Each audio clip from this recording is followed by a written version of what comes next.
Baik, anak-anak selamat pagi. Kalwedo, kurang Kalwedo. semangat. Kalwedo. Selamat pagi, Kalwedo. Kalwedo. Ya, luar biasa. Saya yakin bahwa dengan keadaan kelas yang bersih, menunjukkan kalian senang menerima saya melakukan proses pembelajaran ini. Kita juga bersyukur bahwa kita masih dijaga oleh Tuhan yang Maha Esa. Dan rasa syukur kita dalam bentuk doa. Dan bolehkah Fidelia membawa kita dalam doa? Baik Ibu. Ibu Guru dan teman-teman semua, marilah kita sebelum memulai pelajaran kita di hari ini, kita memulai dengan doa. Berdoa dimulai. Berdoa selesai. Ya, terima kasih Fidelia.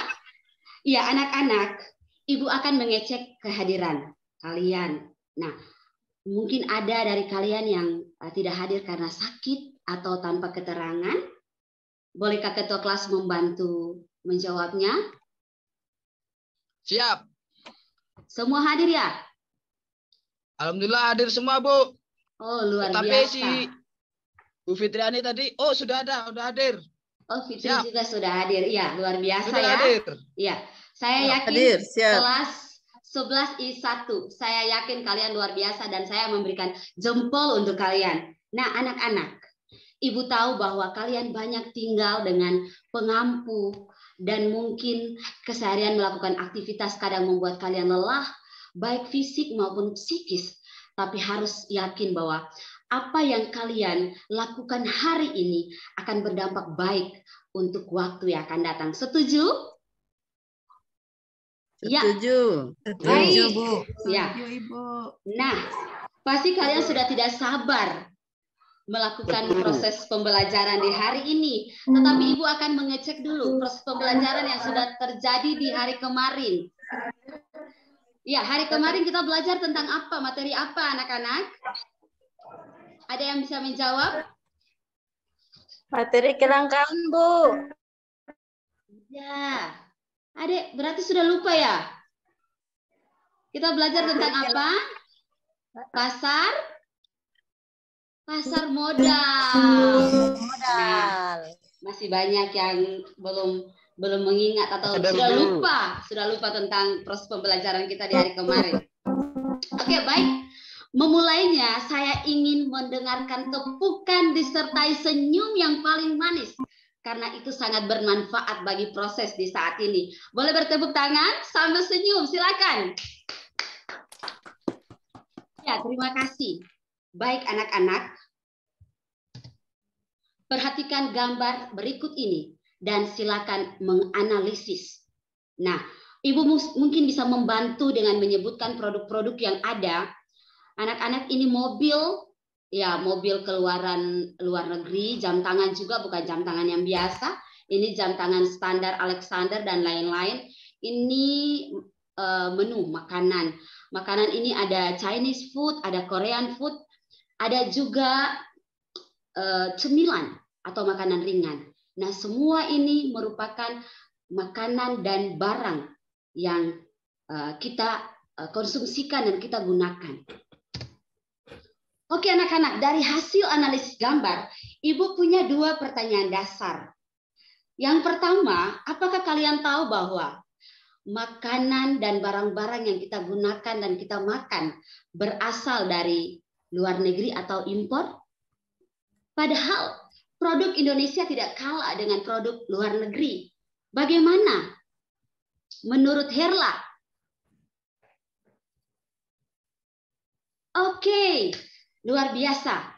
Betul, ternyata Herla tahu bahwa hasil yang atau barang yang kita gunakan, bahkan makanan merupakan ada yang merupakan hasil impor. Dan yang kedua, pertanyaan yang kedua adalah berdasarkan gambar-gambar tersebut, menurut kalian hari ini materi pembelajaran kita tentang apa? Ada yang bisa membantu menjawab? Coba Ika, kita mendengarkan sama-sama Ika.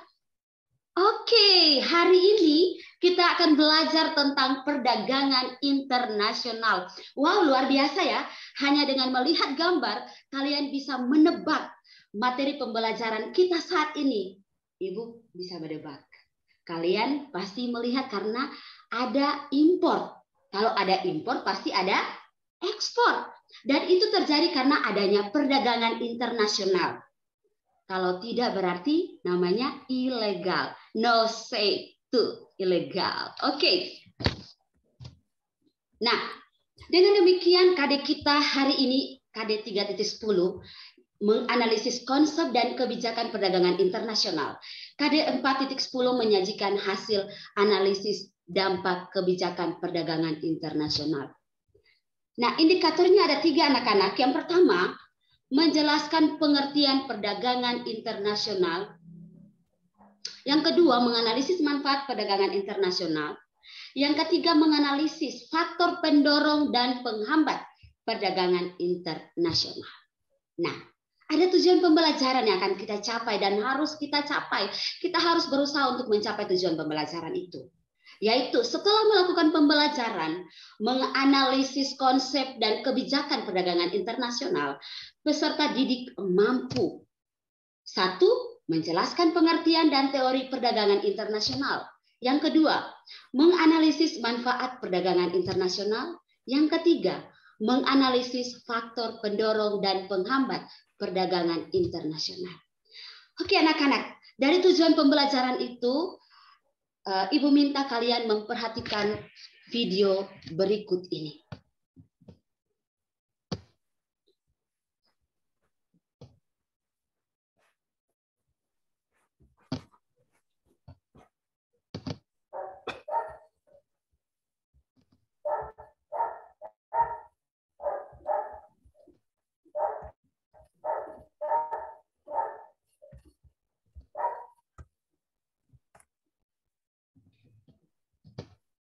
Anak-anak ada sudah mendengar? Belum? Sudah, Ibu. Oh, sudah. Oke. Baik. Sudah mendengar videonya, berarti kita lanjut ya. Baik, anak-anak. Video ini bukan sebagai video perang atau invasi, tetapi sangat berpengaruh dari segi global dan perdagangan internasional. Penting dilihat dan disimak dengan baik.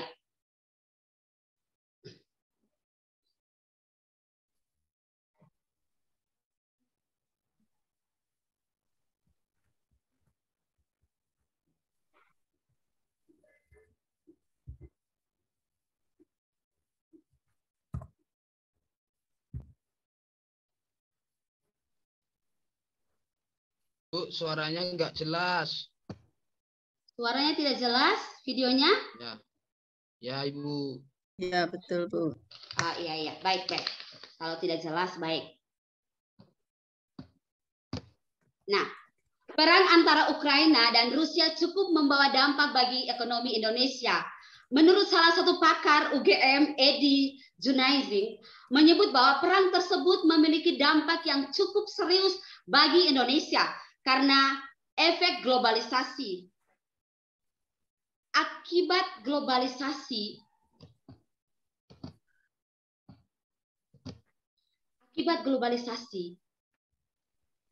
efek positif yang diterima Indonesia terkini dapat menikmati teknologi yang sama baiknya dengan negara lain serta pendidikan kelas dunia. Namun, efek negatif dari globalisasi apabila terjadi sesuatu di belahan dunia lain, hal itu akan cepat berdampak ke Indonesia.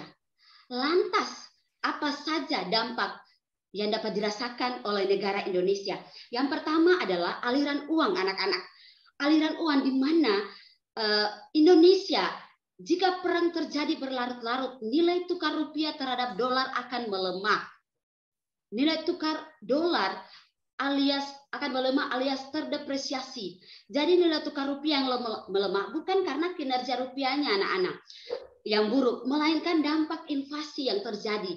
Maka mereka akan mendorong cenderung memegang aset bersifat safe haven seperti emas dan dolar Amerika Serikat. Nah, menurut Pak Edi mengatakan bahwa kemungkinan akan mengalami kenaikan karena kondisi tersebut. Kemudian yang berikut kita akan lihat tentang pasar. Nah, pasar dalam hal ini pasar modal yang kemarin kita sudah bahas.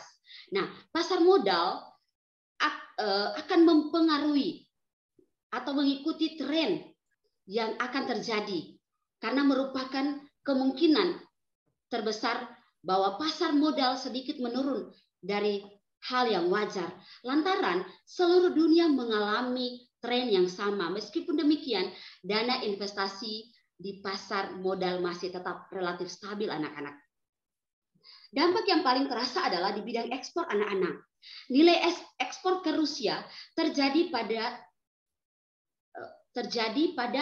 100 juta dolar, sedangkan nilai ekspor Ukraina sebesar 5 juta dolar anak-anak. Setelah perang akan terasa sedikit lain karena apa? Ketika Rusia mengenal atau terkena embargo perdagangan, itu akan berdampak pada Indonesia. Nah, di mana Indonesia tidak bisa melakukan ekspor ke Rusia. Dengan demikian Indonesia akan kehilangan yang namanya pendapatan dari 170 juta tersebut. Pendapatan biasanya ekspor kita mengekspor karet, lemak hewan dan kakao.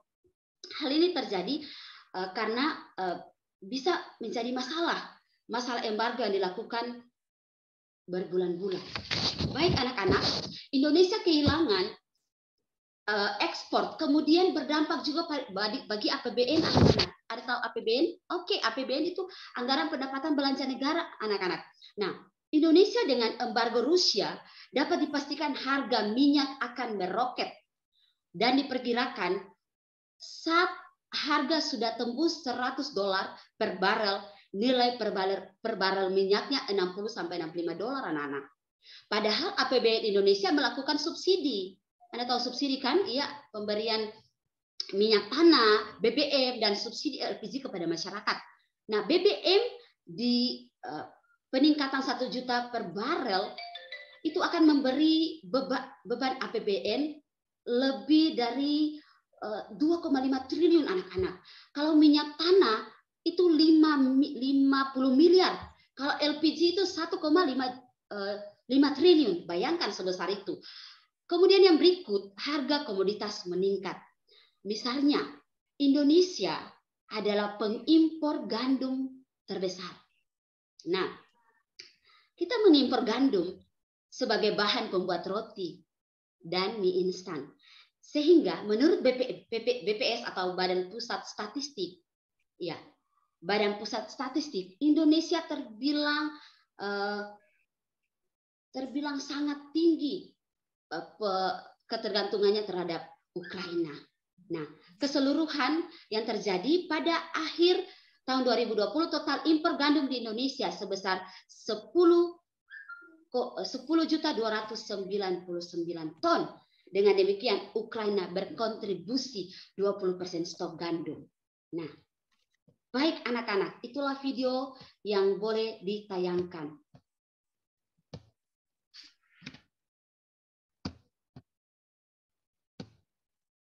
Nah, baik anak-anak, kita lanjut.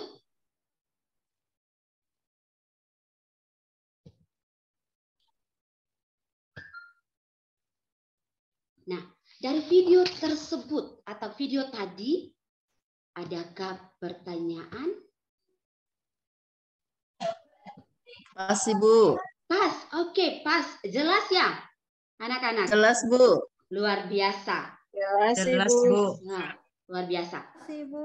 Nah, baik anak-anak, berdasarkan video tersebut, mari sama-sama kita akan menjadikan acuan. Jadikan sebagai acuan ditambah dengan materi video serta LKPD yang sudah ada sebagai petunjuk.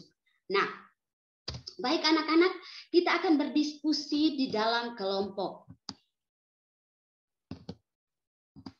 Kita akan berdiskusi dalam kelompok dan Ibu akan membagi dalam 3 kelompok. Mekanisme kelompoknya kita berhitung 1, 2, dan 3 anak-anak. Oke, silakan berhitung. Ya, terima kasih untuk tindakan kooperatif oleh anak-anak dan masing-masing boleh bergabung ke kelompoknya dengan teratur tanpa ribut. Baik. Nah, saya memberikan kesempatan kepada setiap kelompok dan saya menunjuk langsung ketua kelompoknya. Kelompok pertama Darman, kelompok kedua Anggi, dan kelompok ketiga ketuanya adalah Fidel. Oke, Anggi Anggi boleh membantu Ibu untuk membagikan materi serta LKPD. Ya, terima Bisa, kasih. Ibu. Terima kasih Anggi. Ya, sebelum Iya, berdiskusi, Ibu. ya baik anak-anak. Sebelum berdiskusi kalian perlu ingat bahwa dalam berdiskusi kalian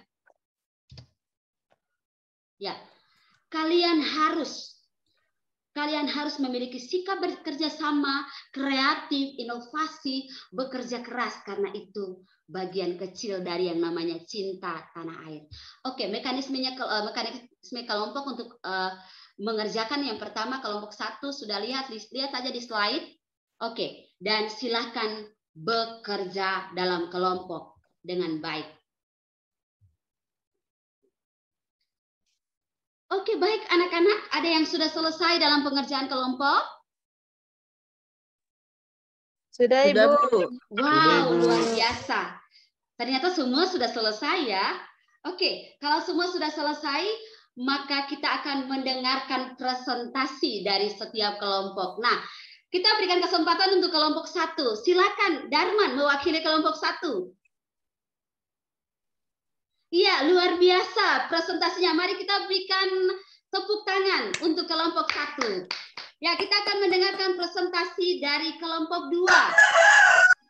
Silakan Anggi. Luar biasa sekali. Kita akan mendengarkan presentasi dari kelompok 3. Luar biasa. Mari kita berikan aplaus untuk kelompok 1, 2, dan 3 untuk presentasi yang luar biasa. Nah, karena saking luar biasanya, Ibu akan memberikan reward untuk kalian dengan mendapatkan nilai maksimal pada pertemuan ini. Setuju? Ya, setuju. Nah, anak-anak,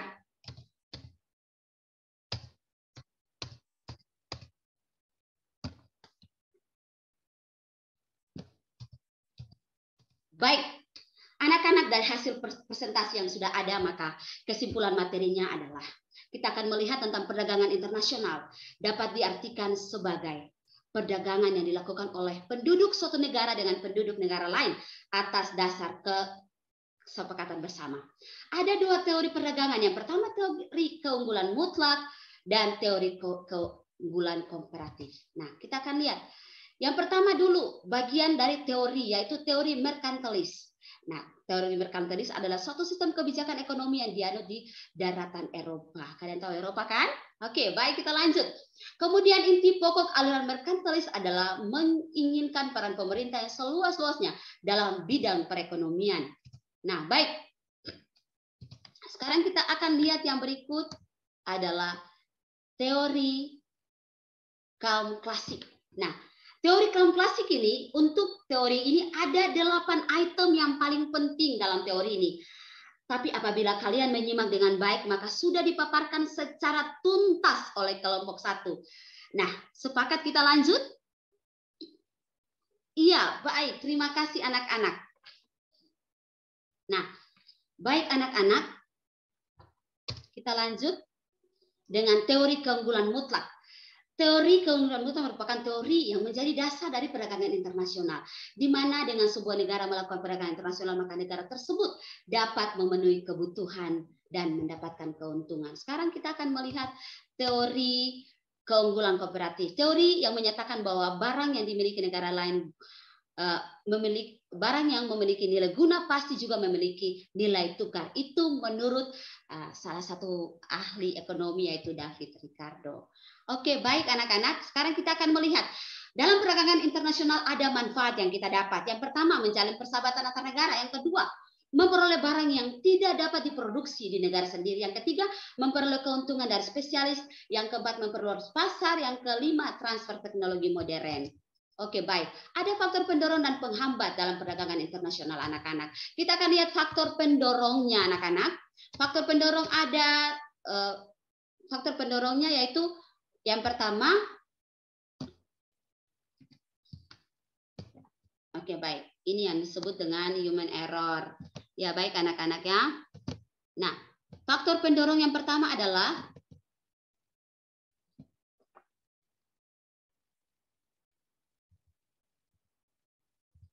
ya, baik.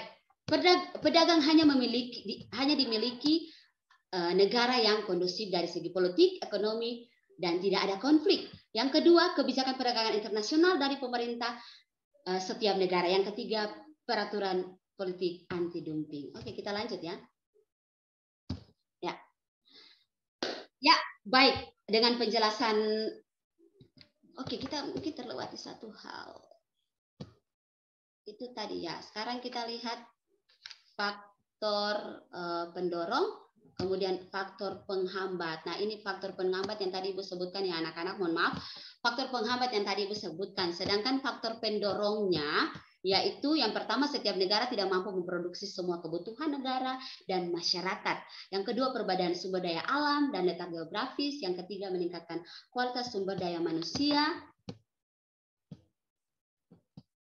Dan yang berikut ini tentang kelanjutan dari faktor pendorong, yaitu memperluas target pasar, perbedaan iklim, perbedaan sumber daya masyarakat, perbedaan selera, transportasi antar negara, dan mencari dukungan luar negeri.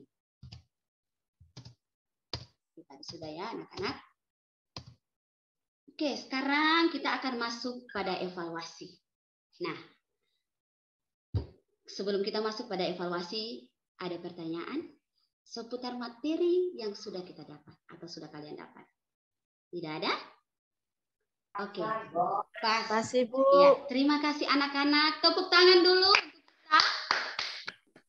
Baik, anak-anak, kita akan melakukan evaluasi yang sudah ada pada LKPD masing-masing. Nah, silakan lihat dan boleh diselesaikan evaluasinya. Ada 3 soal HOTS yang harus kalian kerjakan. Oke, silakan. Ya, baik, sudah selesai? Ya, sudah selesai. Oke. Baik anak-anak, ada satu informasi penting yang Ibu akan sampaikan. Ketika hasil sudah kalian dapatkan dan ada yang tidak tuntas, maka Ibu harapkan wajib melakukan remedial. Nah, silakan ketua kelas mengumpulkan hasil evaluasi dan kita akan masuk pada refleksi. Untuk